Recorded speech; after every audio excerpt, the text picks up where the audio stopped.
Hello everyone, क्या हाल है। तो बेटा आज हम स्टार्ट करने वाले हैं हमारा चैप्टर नंबर 9।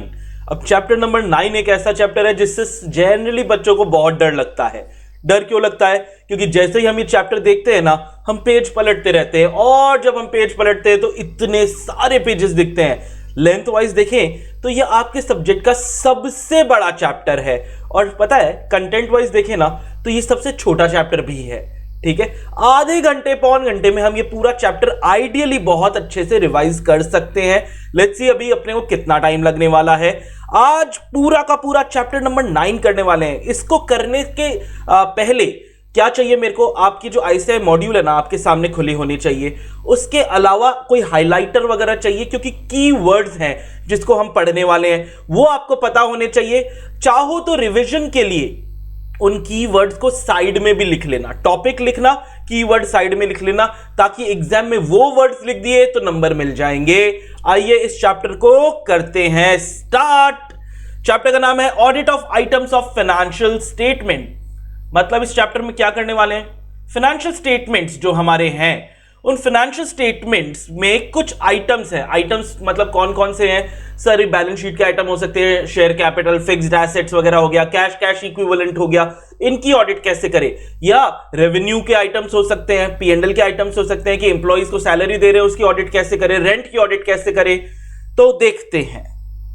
स्टार्ट में अपन ओवरऑल कितने टॉपिक्स दिख रहे हैं? असर्शन पढ़ने वाले हैं, शेयर कैपिटल की ऑडिट कैसे करेंगे, रिजर्व सरप्लस की ऑडिट कैसे करेंगे, बोरोइंग्स की, ट्रेड रिसीवेबल की, cash and cash equivalents, inventories, फिर property plant and equipment, intangible assets, trade payables and other current liabilities, loans and advances, other current assets, provisions and contingent liabilities, sale of products and services, other income और भी है। हाँ, purchases, employ benefit expense, depreciation, amortisation and other expenses. Total 18 topic है। 18 topic के 18 topic बहुत important नहीं है। कुछ टॉपिक्स जैसे ये डेप्रिसिएशन वाला आप लोग को दिख रहा है ना, ये तो दूसरे टॉपिक में ऑलरेडी हम पढ़ चुके हैं, पीपीई के अंदर अपन पढ़ चुके होंगे, तो ये अलग से करने की जरूरत भी नहीं है। आओ स्टार्ट करते हैं। सबसे पहले एक टॉपिक आता है असर्शन। अब ये टॉपिक अपन ने चैप्टर 2 में, चैप्टर 3 में पढ़ चुका है। सेम डेफिनेशन वापस से असर्शन की दी गई है कि सर सबसे पहले असर्शंस क्या होते हैं? ये रिप्रेजेंटेशन है। ये रिप्रेजेंटेशन कौन देता है सर? ये मैनेजमेंट देता है सर रिप्रेजेंटेशन। सर किसको देता है ये मैनेजमेंट रिप्रेजेंटेशन? ये ऑडिटर को देता है, use by the auditor. Representation है, रिप्रेजेंटेशन कौन देगा? मैनेजमेंट देगा। किसको देगा? ऑडिटर को देगा। कैसे कैसे देगा सर? एक्सप्लिसिटली और इम्प्लिसिटली कैसे भी दे सकता है। क्यों देगा सर ऑडिटर को ये बंदा रिप्रेजेंटेशन? क्यों देगा? ताकि ऑडिटर कंसिडर कर सके पोटेंशियल मिसस्टेटमेंट्स दैट में अकर। मतलब ये कुछ एक्स्ट्रा ज्ञान है। ये क्या है? ठीक है, असर्शंस आर कुछ एक्स्ट्रा ज्ञान।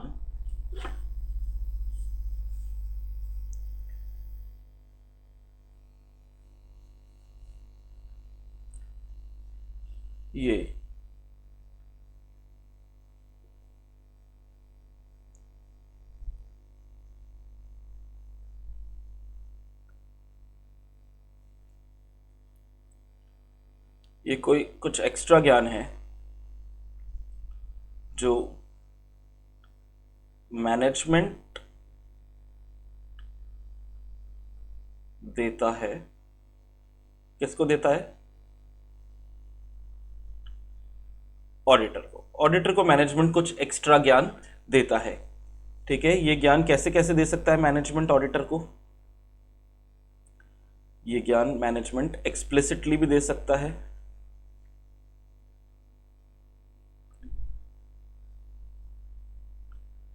या इम्प्लिसिटली भी दे सकता है।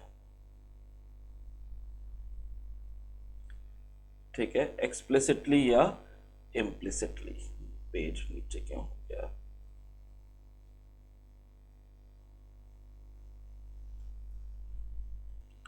चलिए वापस आ गया।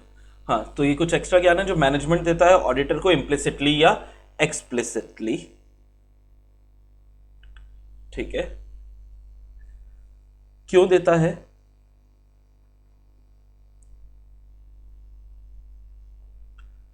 so that ऑडिटर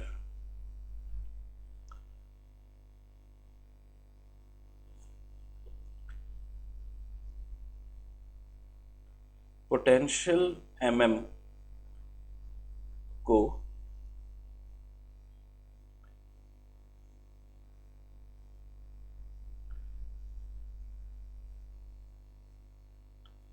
जो भी पोटेंशियल मिसस्टेटमेंट हो सकती है उनको ऑडिटर क्या कर सके बेटा, उनको वो कंसिडर कर सके। मैनेजमेंट देगा, ऑडिटर को देगा, इम्प्लिसिटली दे, एक्सप्लिसिटली दे, और जिसको ऑडिटर यूज करेगा ताकि पोटेंशियल मिसस्टेटमेंट को वो कंसिडर कर सके।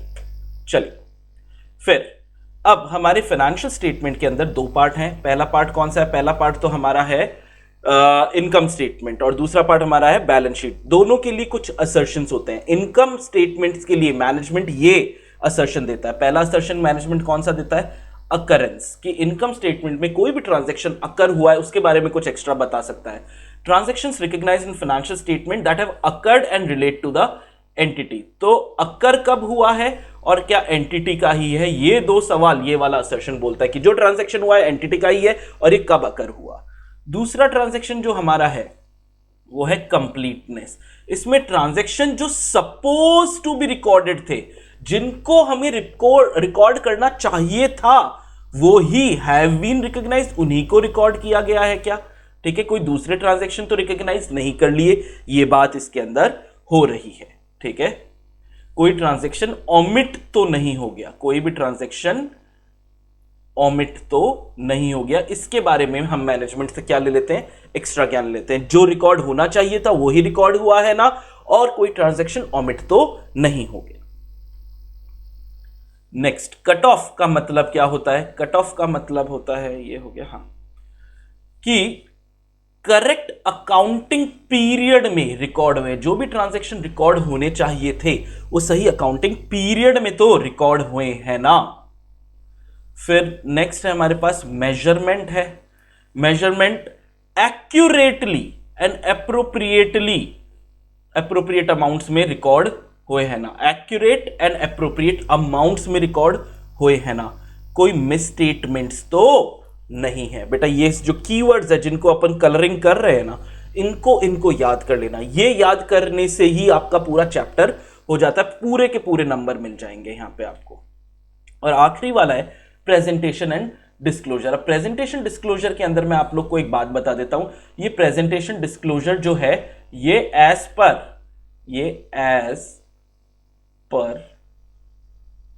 द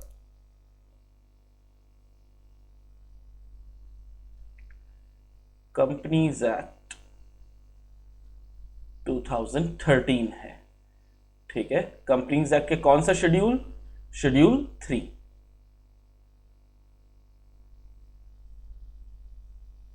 शेड्यूल 3 याद है ना? Balance sheet P and L का फॉर्मेट है आपका। उन फॉर्मेट्स के हिसाब से आपको सारा आंसर करना है। तो ये तो आपने एडवांस अकाउंटिंग में पढ़ ही लिया है कि financial statement, company financial statement में प्रेजेंट अनडिस्क्लोज क्या क्या चीजें करनी होती है। बस वो चीजें चेक कर लो कि जैसा शेड्यूल 3 में लिखा गया है वैसे ही मैनेजमेंट ने अपने फाइनेंशियल स्टेटमेंट्स को प्रेजेंट और डिस्क्लोज किया है क्या। तो ये वाला असर्शन सबसे थर्ड क्लास असर्शन है हमारे ऑडिट के लिए, क्योंकि ये एडवांस अकाउंट्स का पार्ट है। मेजर इस चैप्टर के अंदर अपन जो पढ़ने वाले हैं ना, वो लॉ और एडवांस अकाउंट्स पढ़ने वाले हैं, तो दोनों ही आपको आता है। तो यहां पे अपन देखेंगे कि एप्रोप्रिएटली सेग्रीगेटेड या डिससेग्रीगेटेड, जो भी आपको शेड्यूल 3 ने बोला है, Fairlie presented, classified and presented Fairlie, complete और एक्यूरेट तरीके से दिया गया है, सिग्निफिकेंट जजमेंट्स वगैरह जो भी लेने थे वो सब सही से दिया गया है, कहीं नॉट मटीरियली ओमिट नहीं कर दिया, डिस्टॉर्ट नहीं कर दिया और यूजर को मिसलेड नहीं कर दिया। ये चीजें अपन यहां पे देखने वाले हैं। क्लियर? ये सारी बातें थी इनकम स्टेटमेंट की। अब अपन जो असर्शन ले रहे हैं, ये असर्शन किसका ले रहे हैं बेटा? अब अपन ले रहे हैं बैलेंस शीट के असर्शन। पहले हमने किसके असर्शन लिए थे? पहले हमने असर्शन लिए थे इनकम स्टेटमेंट के। अब हम असर्शन किसका ले रहे हैं? बैलेंस शीट के लिए क्या क्या असर्शंस आते हैं। तो पहला वाला अकरेंस की जगह हमारा असर्शन आ जाता है बेटा एग्जिस्टेंस। पहले वाले में, इनकम वाले में क्या था? अकरेंस। यहां पे क्या है? एग्जिस्टेंस, कि भाई एग्जिस्ट तो करती है ना हमारी एसेट, लायबिलिटी, इक्विटी बैलेंसेस, असली में है भी या नहीं। दूसरा हमारे पास बैलेंस आ जाता है कंप्लीटनेस। कंप्लीटनेस मतलब जो should have been suppose that was suppose to be recognized have been recognized. ये तो हमने सेम टू सेम है, पहले भी हमने यही देखा था, जो हो रिकॉर्ड होना चाहिए था वो ही रिकॉर्ड हो रहा है या नहीं।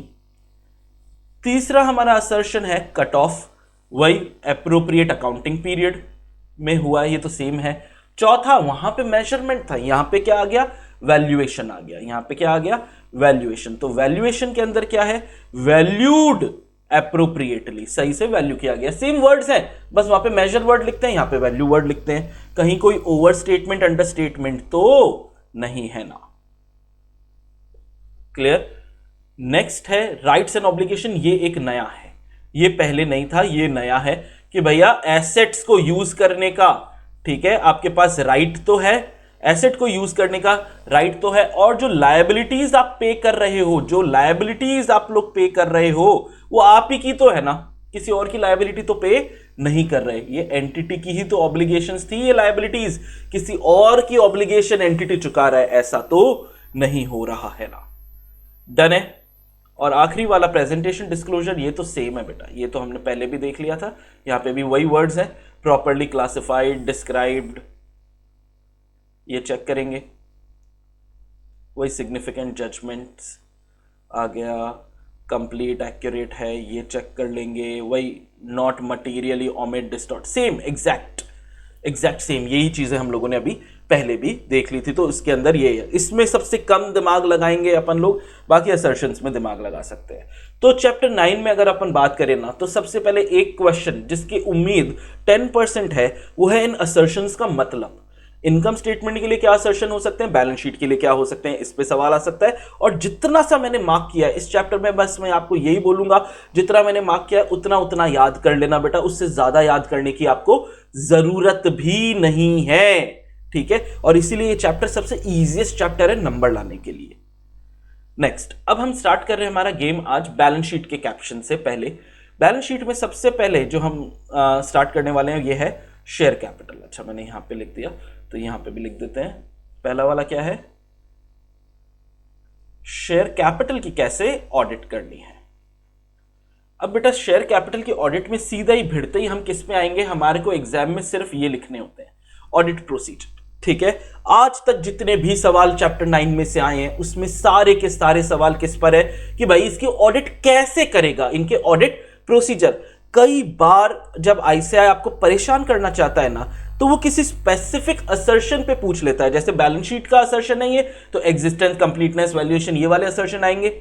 यहां पे एग्जिस्टेंस के बारे में पूछ लिया कि भैया तू शेयर कैपिटल की एग्जिस्टेंस कैसे चेक करेगा। इस पे सवाल क्यों आ सकता है, क्योंकि 3 डॉट दिख रहे, 3 नंबर के लिए आ सकता है। ये भयंकर, ये rarest of the rare circumstances में होंगे, क्योंकि यहां पे ऐसे आपको परेशान करने की कोशिश करेगा। तो एग्जिस्टेंस चेक करने के लिए ट्रिक बता रहा हूं, जहां पर भी किसी भी असर्शन के 3 या 3 से ज्यादा पॉइंट है ना, उसको अलग से याद करो, नहीं तो कॉमन पॉइंट्स की तरह याद करते रहो कि क्या मेरी शेयर कैपिटल जितनी दिख रही है उतनी एग्जिस्ट करती है या नहीं। तो इसको सबसे पहले इसको चेक करने के लिए मैं क्या देखूंगा, सर मेरे पीरियड एंड शेयर कैपिटल देख लूंगा, ठीक है। ऑथराइज कितनी है, इशूड कितनी है, पेड अप क्या है, बैलेंस शीट है तो पीरियड एंड ही देखोगे। कोई बदलाव तो नहीं हुआ ना पिछले साल से इस साल में, अगर हुआ है तो उसका हम क्या ले लेंगे, रिटर्न कंफर्मेशन या रिप्रेजेंटेशन कंपनी सेक्रेटरी से या मैनेजमेंट से ले लेंगे। अगर नो चेंज हुआ है तो ये लिख लेंगे, लेकिन अगर चेंज हुआ है तो चेंज को चेक कर लो कि भाई जितना ऑथराइज कैपिटल में या एमओए और में जितना चेंज लिखा गया है उतना ही चेंज किया है, उससे ज्यादा तो नहीं कर दिया। तो अभी तक हम लोगों ने एग्जिस्टेंस में क्या चेक किया कि सर हम 31 मार्च यानी पीरियड एंड का डेटा चेक कर लेंगे, ऑथराइज, इशूड, पेड अप, इन सब में चेक कर लेंगे। अब या तो चेंज हुआ या चेंज नहीं हुआ। चेंज नहीं हुआ तो इसका WR ले लो कि भाई साहब कोई चेंज नहीं हुआ, और अगर चेंज हुआ है तो भाई चेक कर लो एमओए वगैरह से कि इतना चेंज जितना अलाउड था उतना ही हुआ है या नहीं। Easiest points. उसके बाद नेक्स्ट अपन चेक करेंगे कि भाई अब कोई भी बदलाव वगैरह करना है या शेयर कैपिटल इंक्रीज डिक्रीज करनी है तो आपको क्या चाहिएगा बेटा, रेजोल्यूशंस चाहिएंगे, बोर्ड ऑफ डायरेक्टर्स के रेजोल्यूशन और शेयर होल्डर्स के रेजोल्यूशन। तो ये के रेजोल्यूशंस वगैरह जो हैं वो आप चेक कर लोगे। अगर फ्रेश इशू किया है तो अब तुम लॉ तो पढ़ चुके हो बेटा, तुम्हें पता है फ्रेश इशू किया है तो आप मस्ती में नहीं कर सकते। कंपनीज एक्ट 2013 के कंप्लायंसेस जो है उनको चेक करना। लॉ में आपने जो कंप्लायंसेस पढ़े थे, एक आध लिखना चाहो, जैसे ये section 40 separate bank account, minimum application money, 90% वाला याद है ना आप लोगों को, ठीक है, मिनिमम सब्सक्रिप्शन, और ये चीजें आपको on the top of your mind हमेशा याद रहेंगी, लिखना चाहो तो लिख सकते हो इनको।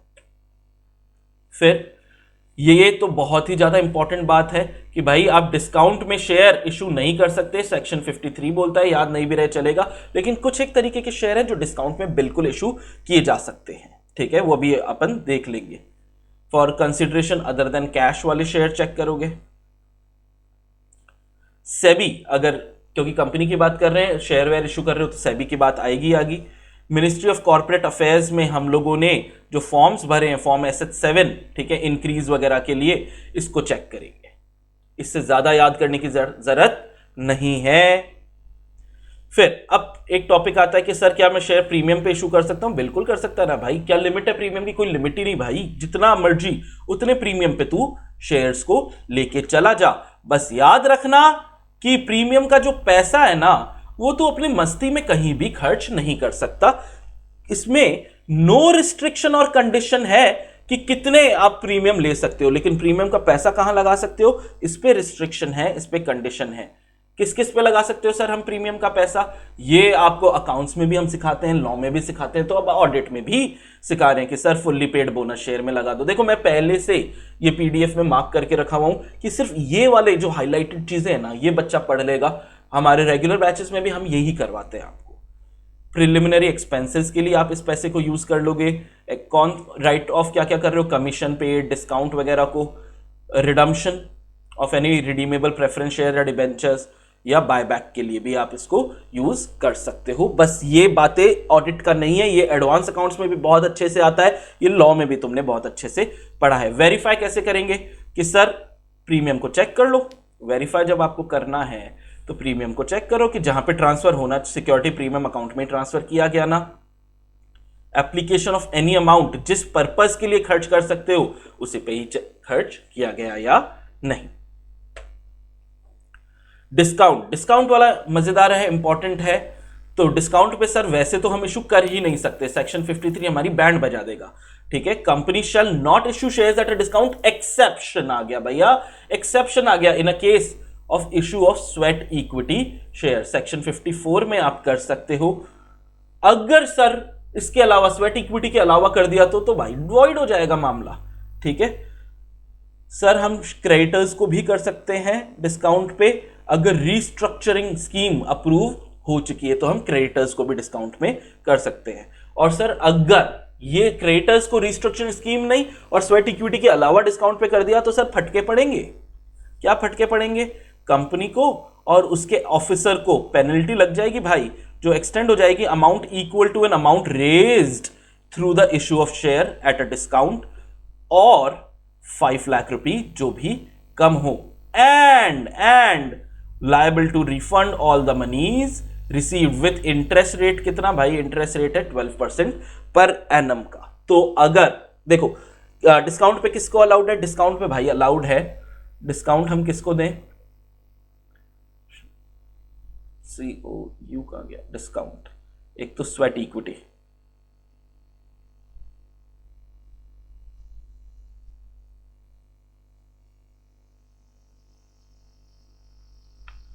या आपने डिस्काउंट कर दिया, लेकिन क्रेडिटर्स को ध्यान रखना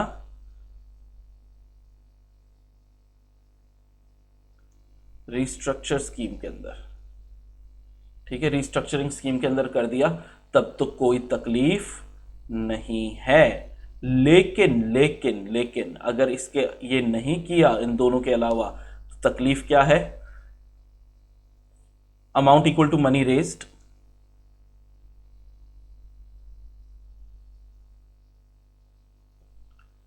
और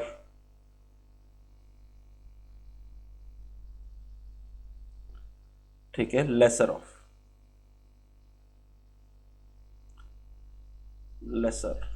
ठीक है, प्लस 12%,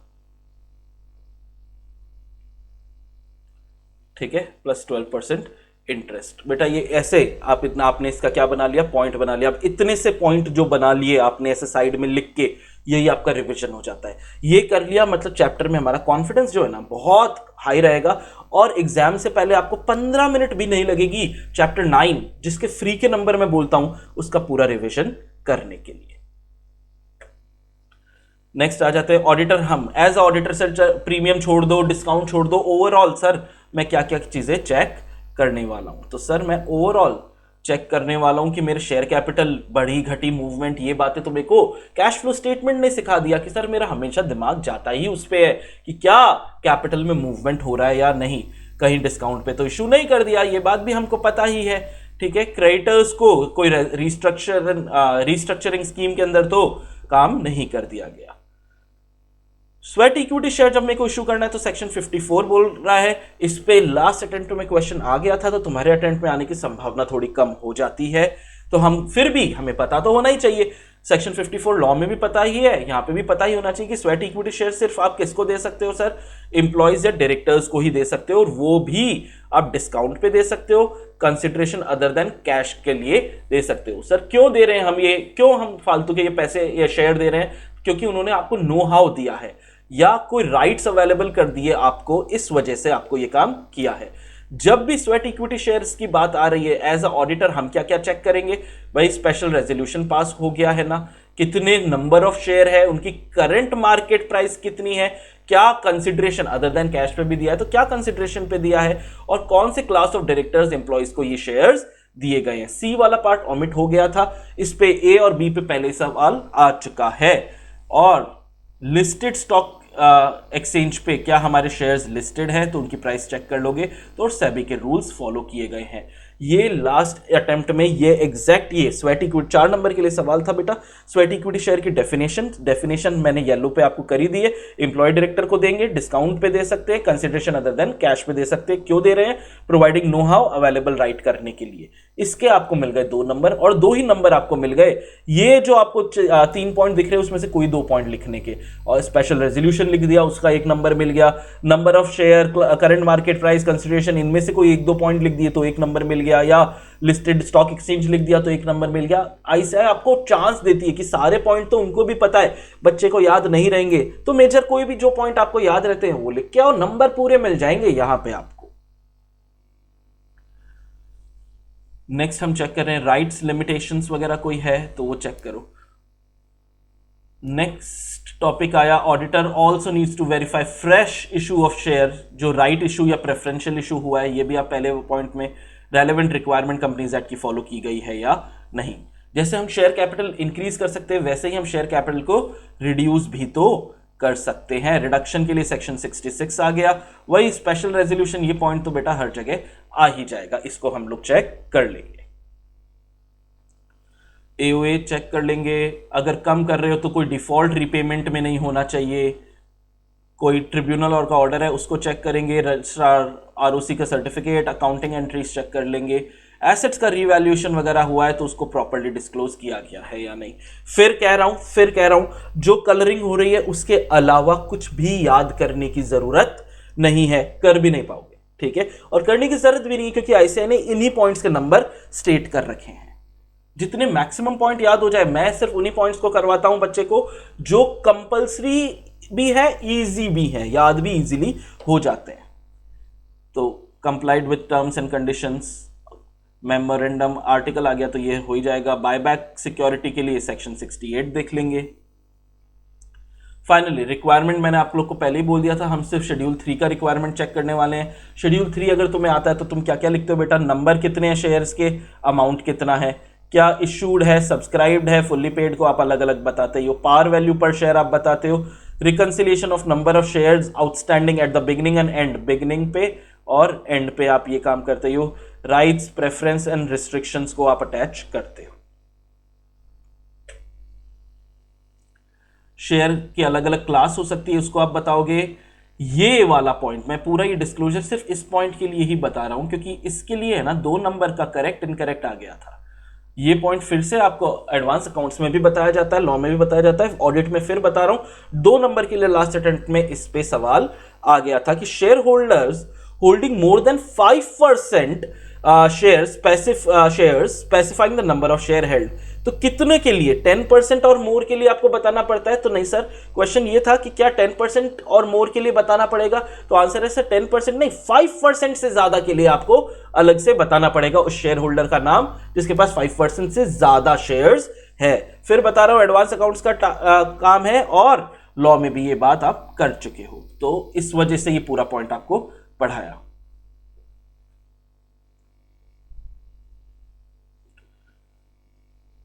नेक्स्ट जो हमारा टॉपिक आ रहा है इसके अंदर, नेक्स्ट टॉपिक हमारा आ रहा है बेटा रिजर्व एंड सरप्लस की हम ऑडिट कैसे करेंगे। अब देखो वापस से चल रहे हैं, सिर्फ की पॉइंट्स देखने वाले। रिजर्व सरप्लस में ओपनिंग बैलेंस देख लेंगे रिजर्व एंड सरप्लस का, या तो बड़ा है रिजर्व सरप्लस या घटा है।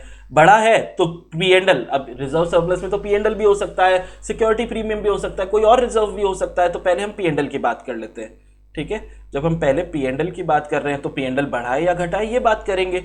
ये कहां से मूवमेंट देखेंगे, statement of P and L में, और इक्विटी में भी मूवमेंट देखेंगे, statement of change in equity. ये स्टेटमेंट्स दोनों चेक कर लिया, काम खत्म हो गया। रेजोल्यूशन, अब कहीं और पैसा ट्रांसफर किया है तो रेजोल्यूशन पास करना पड़ेगा बीओडी को। देन ऑडिट प्रोसीजर में रेजोल्यूशन बीओडी का देख लिया, ऑलरेडी डिस्कस्ड है ही। Security premium done done done, और ये फाइनली डिस्क्लोजर है कि कैसे कैसे, ये बात आपको पता है ना यार, एडवांस अकाउंट्स में हम रिजर्व एंड सरप्लस को डिस्क्लोज कैसे करते हैं। We start with capital reserves and end with general reserve, ये वाला बात आपको पता ही है। ये बातें एडवांस अकाउंट्स में हमने पढ़ ली है, ठीक है।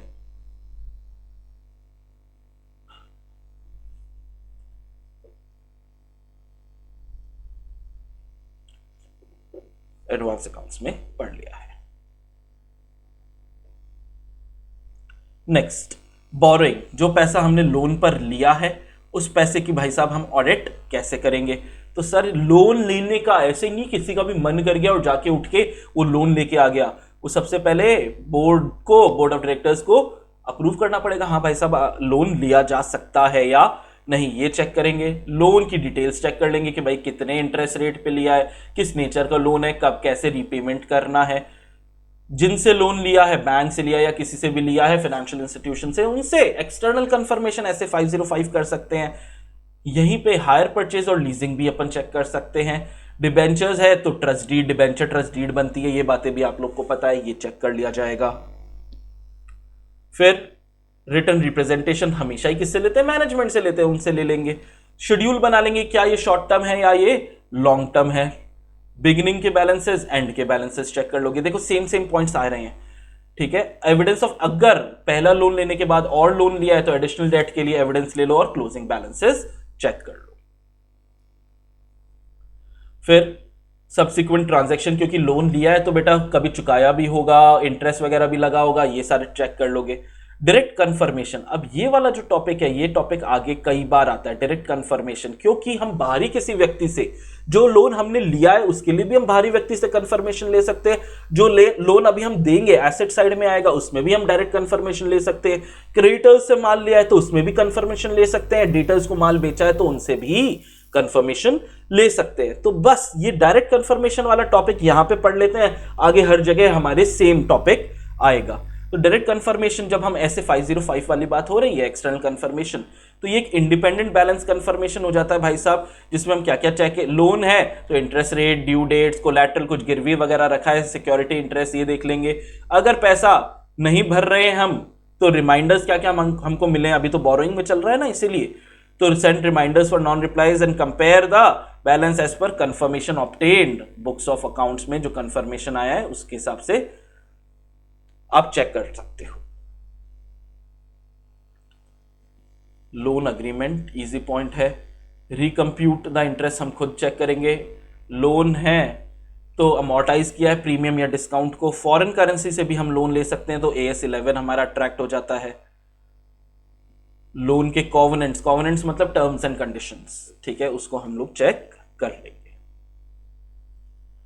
देखो कितने कॉमन पॉइंट्स है, due dates, installment, long term loans की कब कब ड्यू हो रही है, दैट इज इट। ये तो बहुत ज्यादा एक्स्ट्रा पॉइंट्स मैंने यहाँ पे आपको मार्क कर दिए। लोन में एक पॉइंट ये हमेशा रहता है कि हम सर रिलेटेड पार्टी से लोन ले सकते हैं। रिलेटेड पार्टी आते ही अकाउंटिंग स्टैंडर्ड 18 आ जाता है, और जितना हमको बोरोइंग पावर थी, क्योंकि हम चैप्टर 12 भी कर चुके हैं बेटा ड्राइंग पावर, तो बोरोइंग पावर के अंदर ही हमने लोन लिया है या नहीं, ये बात अपन चेक करेंगे। जितने मैक्सिमम पॉइंट याद रहे उतने याद रखना, सारे याद करने की जरूरत नहीं है, क्योंकि देखो बेटा कॉमन सेंस वाले पॉइंट है, 2 बार 3 बार भी तुमने पढ़ लिए ना तो ये पॉइंट्स तुमको बहुत अच्छे से याद हो जाते हैं। सेक्शन 185 186 मैंने आपको कंपनीज एक्ट में ही पढ़ा दिया था। फिर पर्पस क्या है लोन का, एंड कोई भी डिपॉजिट आपने लिया है तो डायरेक्टिव्स, ये भी हमने पॉइंट्स पढ़ लिए हैं। ठीक है, कंपनीज एक्ट में ये पॉइंट्स सारे पढ़ लिए हैं। डिस्क्लोजर फिर मैंने आपको बता दिया, लोन्स को कैसे करोगे, non current liability, current liability, उन सब पे आपको कैसे डिस्क्लोज करना है, ये बातें आप लोग को पता ही है। कारो के वापस लोन रिलेटेड प्रोविजंस यहां पे इन्होंने एक साथ लिख दिए हैं, कारो हम ऑलरेडी करके आ चुके हैं। ट्रेड रिसीवेबल है, यानी ये क्या हो गया बेटा, ये हमारे ये डेटर्स हो गए, डेटर्स को कैसे चेक करोगे, कॉमन सेंस वाले पॉइंट्स को ही लिखना है, ज्यादा टेक्निकल जाने की आपको जरूरत ही नहीं है। ट्रेड रिसीवेबल में जो भी कंट्रोल्स हैं इन प्लेस, इंटरनल कंट्रोल, ये कंट्रोल कौन से हो गए, ये इंटरनल कंट्रोल हैं बेटा।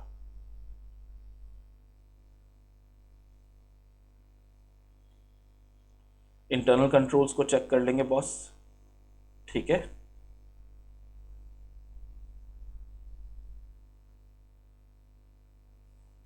चलो बैलेंस शीट का ये आइटम है, तो पीरियड एंड का बैलेंस देख लेंगे, plus ageing report. Ageing report मतलब क्या होता है कि डेटर्स कितने पुराने हो गए, एजिंग रिपोर्ट का मतलब है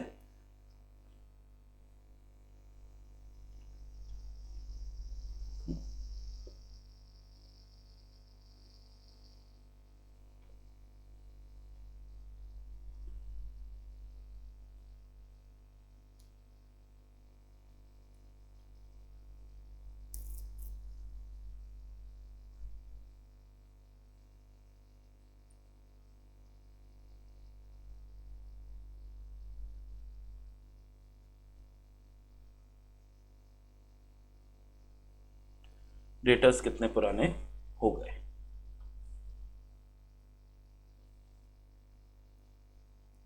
ये किसका मतलब हुआ, ये मतलब हुआ एजिंग रिपोर्ट का।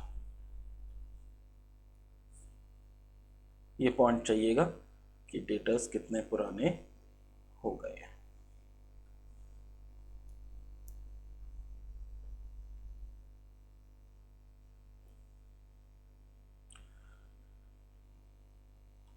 डेटर्स पुराने होने से हमको क्या नाटक होता है सर, हो सकता है बेड डेथ या प्रोविजन ज़्यादा बढ़ाने पड़ेंगे उन लोगों के लिए।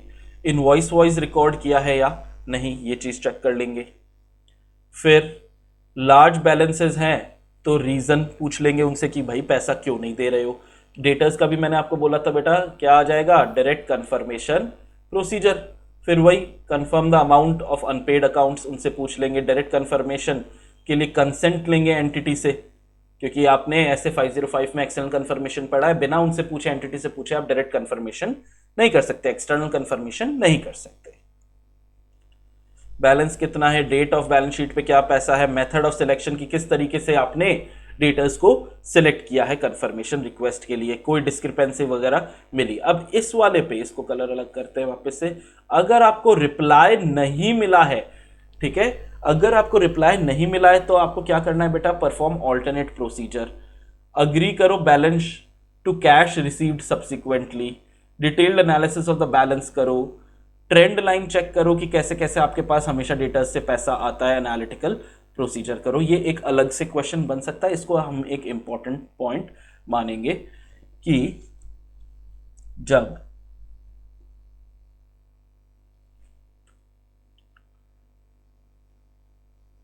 जब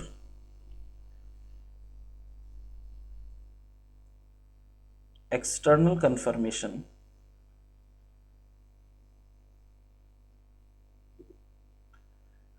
का रिप्लाई नहीं आता तभी ऑडिट प्रोसीजर्स करने हैं।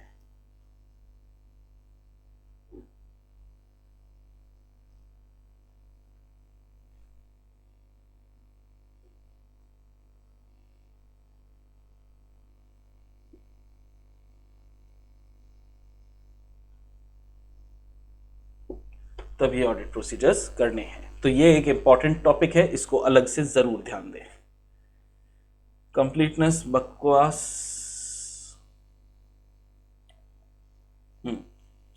कट ऑफ चेक कर लेंगे। सेल्स अंडरस्टेटेड या ओवरस्टेटेड तो नहीं है। लास्ट कुछ दिनों के इनवॉइसेस आप चेक कर लो, सारे गुड्स डिस्पैच तो हो गए हैं प्रायर पीरियड पे, और पीरियड के बाद तो कोई कुछ डिस्पैच नहीं हुए हैं। फिर से एजिंग रिपोर्ट चेक कर लेंगे। माल अगर भेजा है तो शिपिंग डिस्पैच लॉग ट्रांसपोर्टेशन के डॉक्यूमेंट्स तो होते ही हैं, वो यहाँ पे देखने वाले हैं हम। डिस्काउंट्स वगैरह कोई भी अपनी मर्जी से कितना भी डिस्काउंट इंसेंटिव दे रहा है कोई भी स्टाफ, नहीं, उसका भी क्या रूल है, और क्रेडिट मेमोस क्या क्या मिले।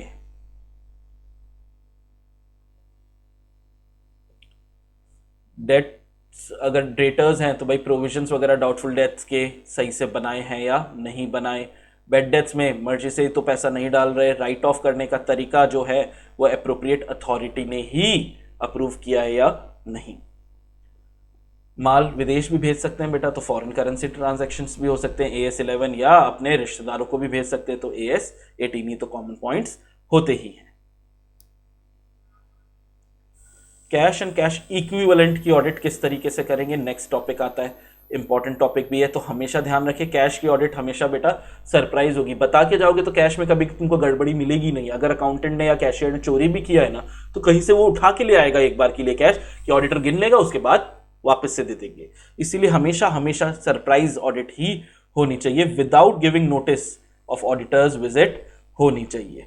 अगर एक से ज्यादा कैश बैलेंसेस हैं तो सबको साइमल्टेनियसली आपको चेक करना जरूरी होता है। हम कोशिश यही करेंगे जब हम कैश को चेक कर रहे हैं तो कैशियर वहीं पे खड़ा रहे और उसको बोलेंगे ले भाई साइन मार इस स्टेटमेंट पे जिसमें जितना भी कैश मिला है वो हमको दिख रहा है। अगर IOUs IOOWEOU वगैरह आपने देखेंगे ना, हर बार हम कैश में काम नहीं करते, एक चिट्ठी पे साइन मार के देते। चाय वाय आती है, आज कितनी चाय आई, 10 चाय ले, 10 चाय लिख के साइन मार दिया। महीने के अंत में सारे ऐसे ही जो IOUs हैं, चिट्ठियां हैं, उनका एक साथ हिसाब कर देते हैं। तो इन सबको अप्रूव्ड किया गया है, ऑथराइज पर्सन ने ही ये चेक करेंगे। कैश सेंसिटिविटी एनालिसिस कर सकते हैं, कैश कैसे कैसे ऊपर नीचे हमारे होता रहता है। कैश का ही टॉपिक नहीं है बेटा, ये कैश के साथ साथ कैश इक्विवेलेंट का भी टॉपिक है, और क्योंकि ये कैश इक्विवेलेंट का टॉपिक है तो बैंक भी आ गया। और जैसे ही बैंक आ गया इसके अंदर, तो हम क्या कर सकते हैं, बैंक रिकंसिलिएशन स्टेटमेंट। अब भाई हमको बैंक रिकंसिलिएशन स्टेटमेंट बनाना सिखाएंगे। तो ये देखिए, balance as per bank book यानी पासबुक चेक करो, उसके बाद cheques issued but not presented for payment check करो, cheques deposited but not collected by bank. अरे यार बचपन की चीजें, अमाउंट्स और चार्जेस डेबिटेड और क्रेडिटेड बाय द बैंक, लेकिन हमने अकाउंटिंग नहीं की। BRS बनाना सिखा रहे हैं हमको, शायद आप अपने को आता नहीं होगा ना, 11th में थोड़ी पढ़ा है, फाउंडेशन में थोड़ी पढ़ा है, ठीक है, अब इंटर में तो क्या ही पढ़ेंगे। तो अब क्योंकि वापस से बैंक आ गया, बैंक एक आउटसाइड सोर्स हो गया, तो ले ये टॉपिक वापस से आ गया, डायरेक्ट कंफर्मेशन। ठीक है, आया समझ में तुम लोगों को? शेड्यूल 3 डिस्क्लोजर्स में है ही इन्वेंट्रीज। अब इन्वेंट्री के ऑडिट के लिए मैं तुम लोग को एक यहां पे शॉर्टकट बताता हूं। इन्वेंट्री के ऑडिट को कैसे करोगे यार?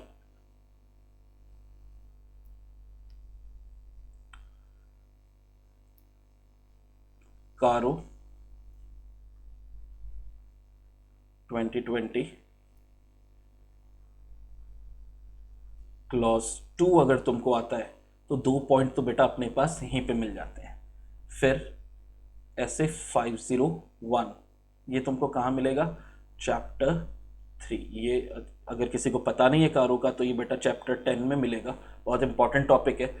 ऐसे 501 इन्वेंट्रीज।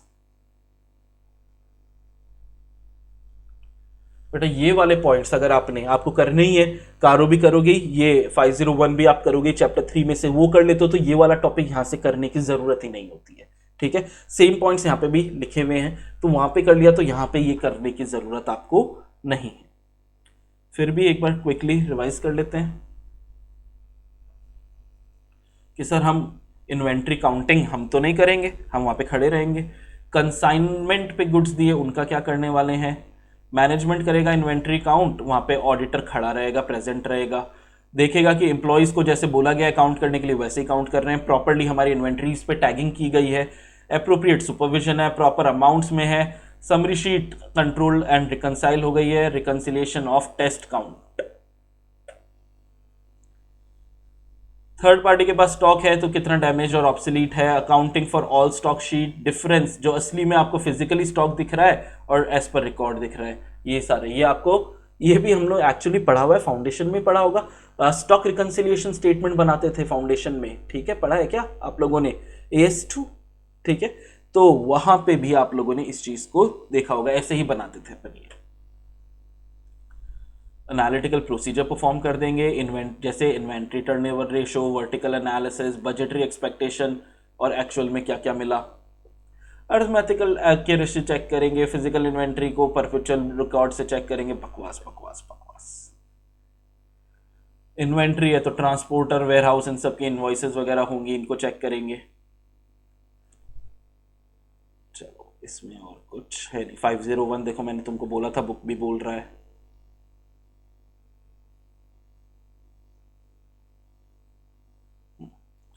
नेक्स्ट हमारे पास आता है बेटा, इंपॉर्टेंट वाला भी है, विच इज प्रॉपर्टी PPE की ऑडिट किस तरीके से करोगे। लेकिन फिर से आपको याद दिला दूं, PPE की ऑडिट करने के लिए मैं आपको बता रहा हूं, कुछ पॉइंट्स तो आपको ऑलरेडी पता है, यानी कारो क्लॉज 1, पैराग्राफ 3 का क्लॉज 1 जो है वो अगर याद है तो मेजरली 90% तो तुमको ऑलरेडी याद हो चुका है यहां पे।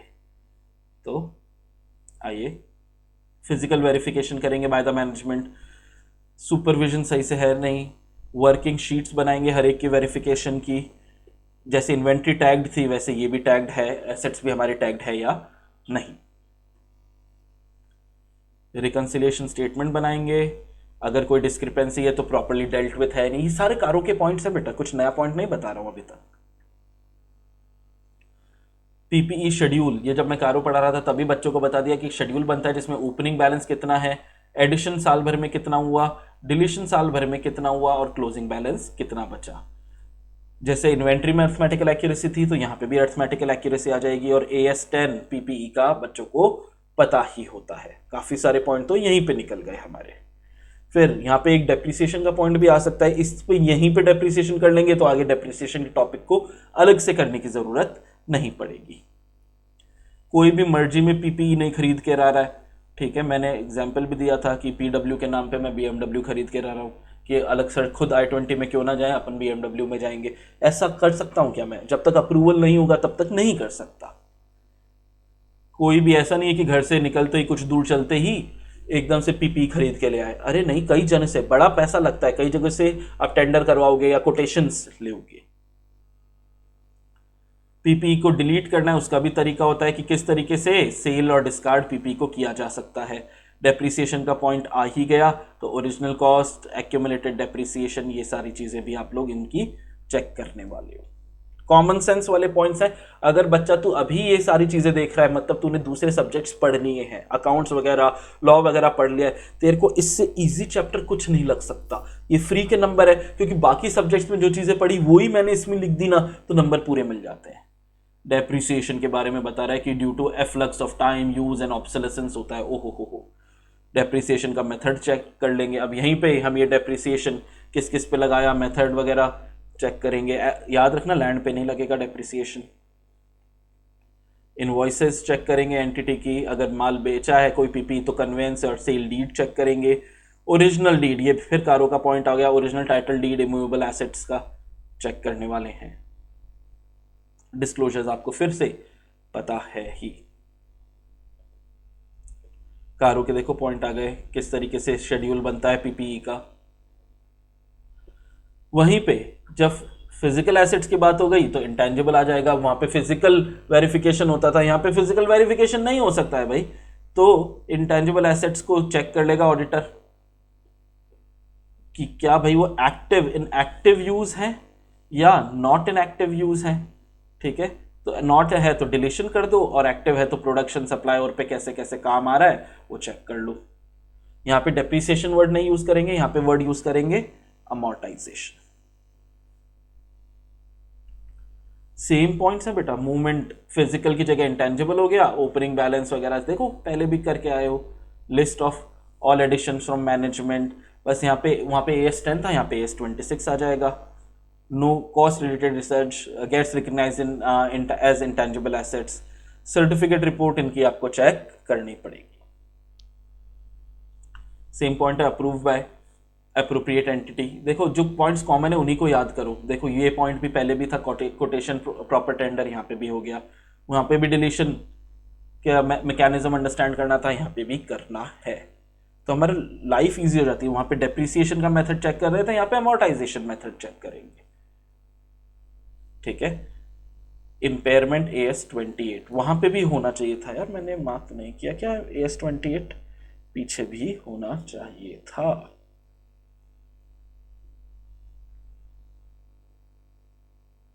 क्योंकि अमोर्टाइजेशन सारे एसेट्स का हो सकता है।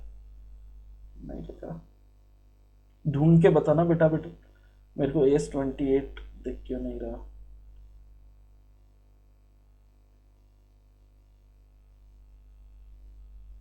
एनीवे AS28 वाला पॉइंट अपन वहां पे भी लिख सकते हैं।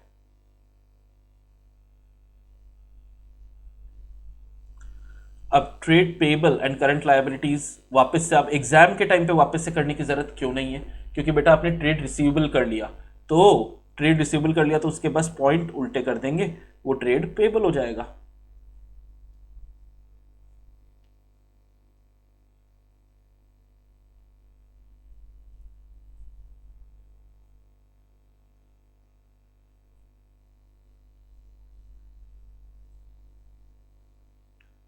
ठीक है, जैसे ही ये देखा तो ट्रेड रिसीवेबल में पैसा लेना है, यहाँ पे पैसा देना है, बस बाकी पॉइंट्स आप देख लेना सेम रहेंगे आप लोगों के। फिर भी मैंने मार्क कर दिए, PDF में आपके पास आएंगे बेटा, तो हाईलाइटेड चीजें देख लेना। लोन्स एंड एडवांसेस, वापस से लोन्स एंड एडवांसेस को कहां से कर लेना है, कारो में से कर लो बेटा लोन्स एंड एडवांसेस।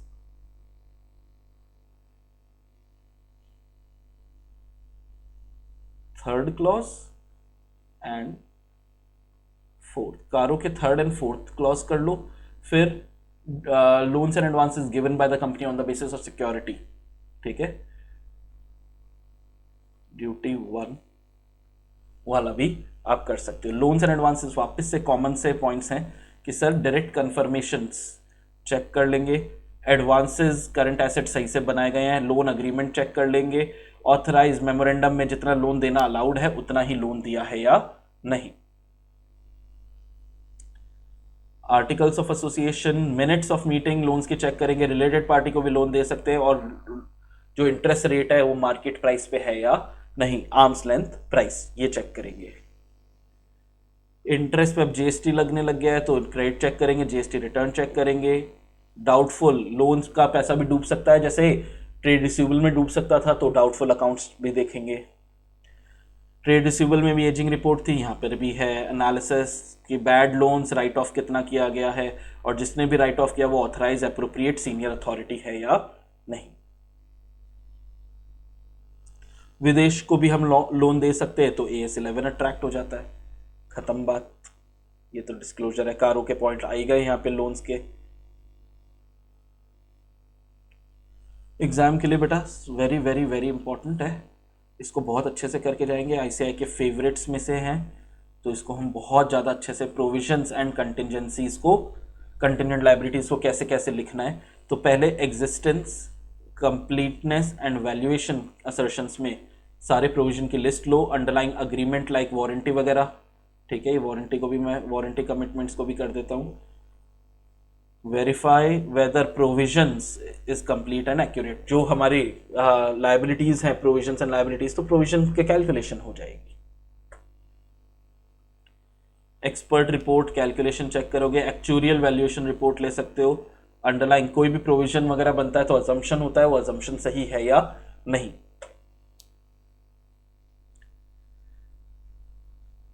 अब जब हम बाहर वाले से एक्सपर्ट की ऑडिट, ठीक है, एक्सपर्ट जो है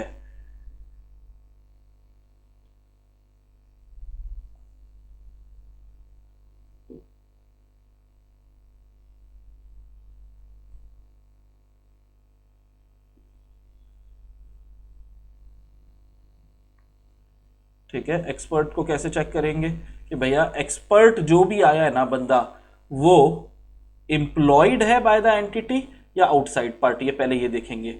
वो इंडिपेंडेंट है क्या, नहीं, उसका एक्सपीरियंस वगैरह क्या है, उसकी क्वालिफिकेशन मेंबरशिप है क्या किसी प्रोफेशनल बॉडी की, ये सारी चीजें हम एक्सपर्ट के बारे में जानकारियां लेंगे कि ये एक्सपर्ट लायक भी है या नालायक है। उसके वर्क ऑफ द एक्सपर्ट को आप समझने की कोशिश करोगे, ठीक है, एप्रोप्रिएटनेस ऑफ हिज वर्क। और एक्सपर्ट से मेन सबसे इंपॉर्टेंट है कि आप एक्सपर्ट से और मैनेजमेंट से WR इसके बारे में ले लोगे। यहां पे हमारे बैलेंस शीट के असर्शंस खत्म होते हैं, लास्ट वाला कंटिजेंट लायबिलिटीज वाला इंपॉर्टेंट था ही। अब हम P&L के असर्शंस पे आते हैं बेटा। P&L के जो आइटम्स है ना वो तो और ही इजी हैं।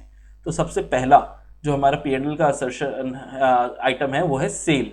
सेल भैया जितनी थी उससे ज्यादा तो नहीं लिख दी, ये चेक करेंगे कि भाई एक ही इनवॉइसेस को 2 बार तो नहीं लिख दिया। टेस्ट चेक करेंगे क्योंकि सारों को तो चेक कर नहीं सकते। फ्यू कस्टमर से हम कंफर्मेशन भी ले लेंगे, देखेंगे कहीं कोई फिक्टिशियस कस्टमर तो नहीं है, झूठा कस्टमर तो नहीं है, और कोई भी शिपमेंट बिना कंसेंट के तो नहीं चला गया है।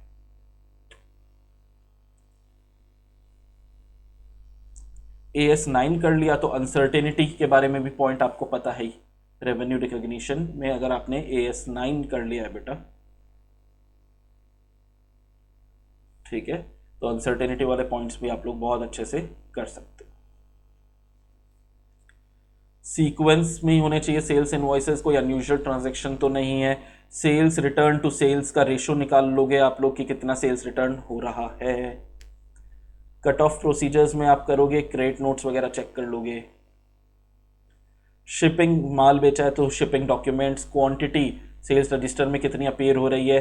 सेल्स है तो GST आएगा ही, GST आ गया तो GST टैक्स, GST रिटर्न्स भी चेक कर लेंगे। ICAI को ये पॉइंट चाहिए सेल्स के अंदर। सेल अच्छे से कर लेना बेटा, परचेज अपने आप हो जाएगा।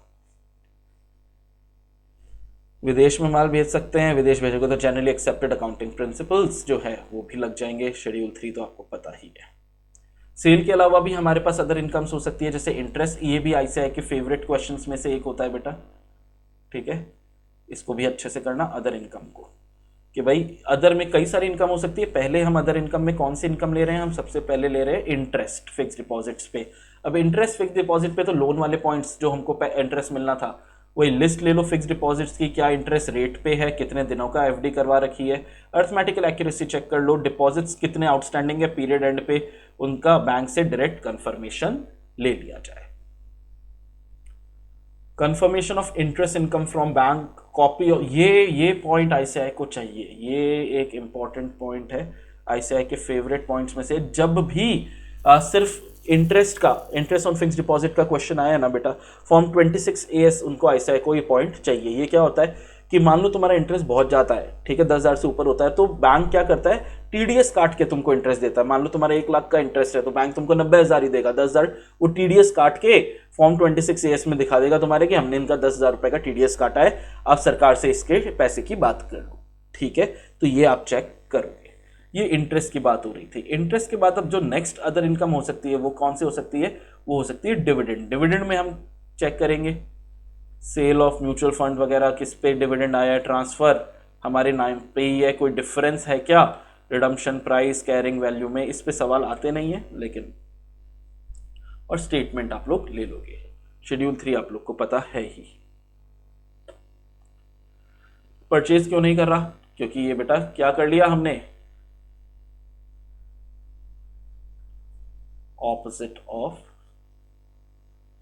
सेल्स है, ठीक है। वहां पे भी अंडरस्टेटमेंट ओवर स्टेटमेंट था, यहां पे भी वही सारी चीजें हैं, तो सेम पॉइंट्स आपको मिलेंगे, कोई मतलब नहीं है वापस से एग्जाम में करने का। एम्प्लॉय बेनिफिट बिल्कुल करके जाना, मैं स्टार लगा रहा हूं, स्टार वाले जो भी लगा रहा हूं वो तो बहुत अच्छे से करके जाओगे ही, बाकी तो ठीक है कॉमन सेंस में निकाल लोगे आप, लेकिन जिस पे स्टार लगाया है बेटा ये करके जाना ही है। क्लियर है। एम्प्लॉय सैलरी वगैरह देते हैं तो सैलरी किसको दोगे, एम्प्लॉइज को दोगे। एम्प्लॉइज को दोगे तो अंडरस्टैंड करो entities process of capturing employ की अटेंडेंस, वो अटेंड करेगा तब तो दोगे, कोई झूठा एम्प्लॉय तो नहीं बैठा है, फिक्टिशियस एम्प्लॉय, ठीक है। बैंक डिटेल्स वगैरह, आइडेंटिटी प्रूफ वगैरह, आजकल आधार पैन ले लेते हैं, ये सारी चीजें अपन चेक करने वाले एम्प्लॉइज का। फिर कितने एम्प्लॉयज है, कितने आदमी थे, जैसे गब्बर पूछता है वैसे आप भी पूछोगे कितने एम्प्लॉयज थे, और इसमें से नए जने कौन है और पुराने जने कितने हैं। नए जने हैं तो उनका अपॉइंटमेंट लेटर चेक करो, कोई गुस्सा होके छोड़ के गया है, रिजाइन करके गया है, तो उसका full and final settlement check करो कि ठीक से दिया गया है या नहीं।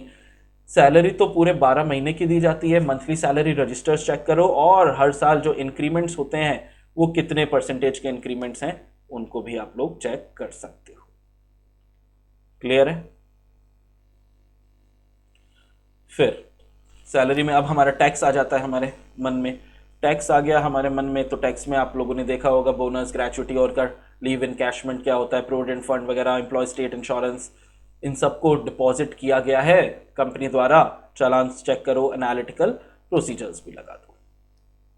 That is it. Depreciation amortisation क्यों नहीं? क्योंकि अपने पहले ही पीपी इंटेंजिबल एसेट में ये काम हो गया है। ठीक है, तो कहाँ क्या लिख देंगे? यहाँ पे बुक ने भी लिखा है, मैंने फिर भी मार्क कर दिया है, already covered in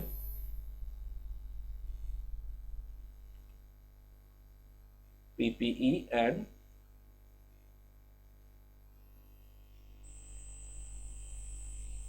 intangible assets. PP intangible assets के अंदर ये चीजें आ चुकी हैं।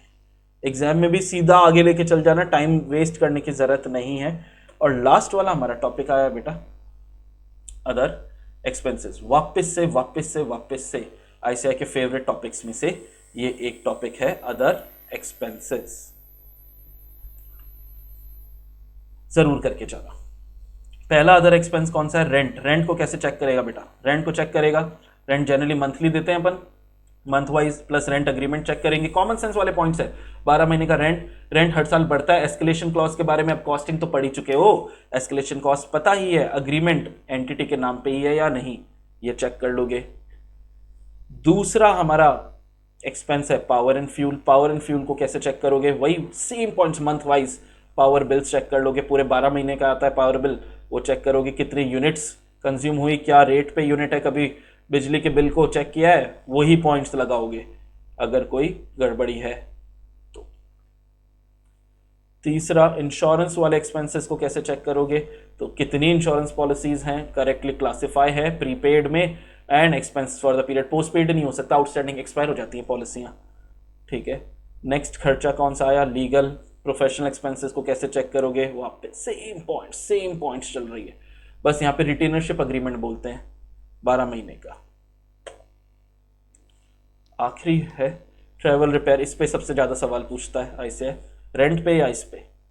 ठीक है, ट्रैवल रिपेयर को कैसे चेक करेगा? क्या पूरा खर्चा है, analytical procedure per unit expense जो है उसको हम लोग चेक कर लेंगे।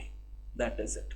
अब सुनना, ये नोट्स वालों को भी मैं बता रहा हूं क्योंकि वैसे ये लॉ का टॉपिक है, सेक्शन 135 आपने लॉ में पढ़ा है, लेकिन आईसीआई ने सीएसआर पे भी लास्ट अटेम्प्ट में क्वेश्चन पूछा था। तो सीएसआर का पैसा हम कहाँ कहाँ लगा सकते हैं, ठीक है, क्या क्या डिस्क्लोजर किए जाएंगे CSR related. CSR related disclosure क्या क्या होता है? कितना पैसा स्पेंड किया गया कंपनी द्वारा, कितना अमाउंट, शॉर्टफॉल कितना था, टोटल प्रीवियस ईयर शॉर्टफॉल कितना था, क्या रीजन है शॉर्टफॉल का, नेचर ऑफ सीएसआर एक्टिविटीज। बस ये कुछ एक पॉइंट आप लोग को 4 एक पॉइंट याद रख लेना है, ये पॉइंट पूछे गए थे। प्लस बेनामी ट्रांजैक्शन, इस पे भी सवाल आ गया था। डिटेल्स ऑफ बेनामी ट्रांजैक्शन प्रोहिबिशन एक्ट में आप क्या क्या डिटेल दोगे? डिटेल ऑफ प्रॉपर्टी, कितना अमाउंट है, कौन बेनिफिशियरी है, फिर easy point nature of proceedings, status of the same. ये 4 पॉइंट कोई भी आप लोग को याद कर लेने। लास्ट अटेम्प्ट में 2 इस पर भी पूछ लिया गया था। इस पे अब सवाल आ सकता है relationship with struck of companies, क्योंकि लास्ट 2 पे सवाल पिछले अटेम्प्ट में आ गया, तो इस वाले पे तुम्हारे वाले अटेम्प्ट में सवाल आने की संभावना बढ़ जाती है। यहाँ पे क्या क्या पूछेंगे, ये हेडिंग्स पूछ लेंगे बेटा। ऐसा है आजकल हेडिंग्स पूछने में बहुत ही इंटरेस्टेड है। स्ट्रक ऑफ कंपनीज जिनका नाम स्ट्रक ऑफ कर दिया गया है, ठीक है, उसमें name of the struck of company, nature of transaction with the struck of company, कितना बैलेंस आउटस्टैंडिंग है, relationship with the struck of company अगर कोई है तो ये बतानी है। मेरे हिसाब से अगर आया तो ये 4 नंबर के लिए 4 हेडिंग्स ही आने वाली हैं आपके। और कौन कौन से रेशो हैं ये भी क्वेश्चन नहीं आया है कोई भी, ये तो तुम लोग को बचपन से मेरे हिसाब से आता है, कोई भी 4 रेशो का नाम याद कर लेना। प्लस फिर से क्योंकि अब क्रिप्टो खूब चल रहा है मार्केट में और इस पे भी सवाल नहीं आया है, तो अपने लिए ये भी इंपॉर्टेंट आ जाता है। 3 नंबर के लिए बेटा सवाल तुम्हारे अटेम्प्ट में आने की संभावना बहुत ज्यादा हो जाती है। क्रिप्टो के लिए P&L चेक कर लेंगे, ये भी लास्ट में आ गया था। हाँ, रिपोर्टिंग डेट चेक कर लेंगे। डिपॉजिट्स और एडवांसेस ये भी आ गया था, फिर आ सकता है। 3 नंबर के लिए इंपॉर्टेंट है ये चीज। That is it. यहां पर हमारा रिवीजन 1 घंटे में हमने चैप्टर नंबर 9 का पूरा रिवीजन कर लिया है। तो आई बिलीव इतना सा करके जाओ, पूरे नंबर, इसमें 1 नंबर भी नहीं छोड़ने वाले हो। Which you all the best. I will see you guys in the next class. Thank you.